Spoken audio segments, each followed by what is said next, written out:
आप सुनने जा रहे हैं तेनालीराम की कहानी रंग बिरंगी मिठाइयाँ। वसंत ऋतु छाई हुई थी। राजा कृष्णदेव राय बहुत ही खुश थे। वह तेनालीराम के साथ बाग में टहल रहे थे। वह यह चाह रहे थे कि एक उत्सव मनाया जाए जिसमें उनके राज्य के सभी लोग शामिल हों।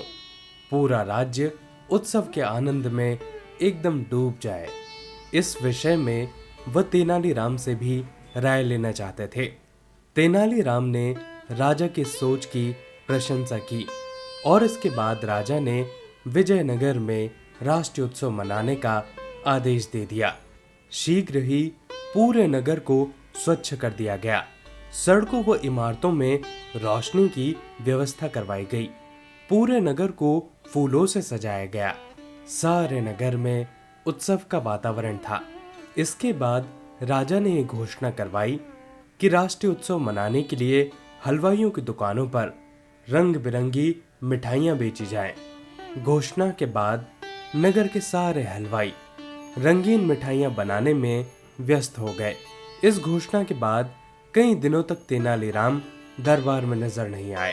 किसी को भी उनके बारे में कुछ नहीं पता था। राजा कृष्णदेव राय ने तेनालीराम को ढूंढने के लिए सिपाहियों को भेजा, लेकिन वे भी तेनालीराम को ढूंढ नहीं पाए। उन्होंने राजा को इस बारे में बताया। यह सुनकर राजा और अधिक चिंतित हो गए। उन्होंने दोबारा सिपाहियों को तेनालीराम की खोज में जुट जाने का आदेश दे दिया। कुछ दिनों के बाद सैनिकों ने तेनालीराम को ढूंढ निकाला। वापस आकर उन्होंने राजा को बताया, महाराज, तेनालीराम ने तो कपड़ों की रंगाई की दुकान खोल ली है। वह सारा दिन अपने इसी काम में व्यस्त रहते हैं। जब हमने उन्हें साथ चलने के लिए कहा तो उन्होंने आने के लिए मना कर दिया। यह सुनकर राजा को गुस्सा आ गया। वह सैनिकों से बोले, मैं तुम्हें आदेश देता हूं कि तेनालीराम को जल्दी से जल्दी पकड़कर यहाँ पर लेकर आओ। अगर वह तुम्हारे साथ अपनी मर्जी से ना आए तो उसे बलपूर्वक यहाँ लेकर आओ। राजा के आदेश का पालन करते हुए सैनिक तेनालीराम को बलपूर्वक पकड़कर दरबार में ले आए। राजा ने पूछा, तेनाली, तुम्हें लाने के लिए जब मैंने सैनिकों को भेजा तो तुमने शाही आदेश का पालन क्यों नहीं किया? एक बात और बताओ, हमारे दरबार में तुम्हारा तो अच्छा स्थान है जिससे तुम अपनी सभी आवश्यकताओं को पूरी कर सकते हो। फिर भला तुमने ये रंगरेज की दुकान क्यों खोली?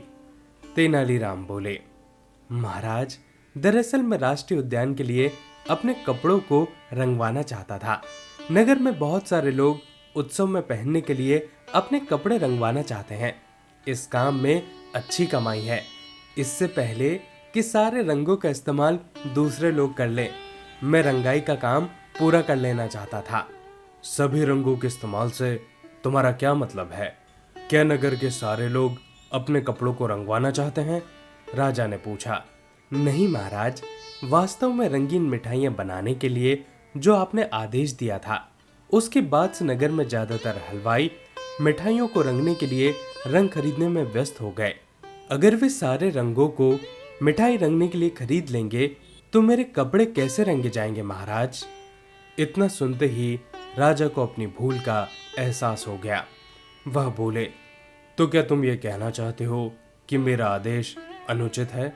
मेरे आदेश का फायदा उठाकर मिठाइयां बनाने वाले मिठाइयों को रंगने के लिए घटिया व हानिकारक रंगों का इस्तेमाल कर रहे हैं, जबकि उन्हें केवल खाने योग्य रंगों का इस्तेमाल करना चाहिए। इतना कहकर महाराज ने तेनालीराम की तरफ देखा।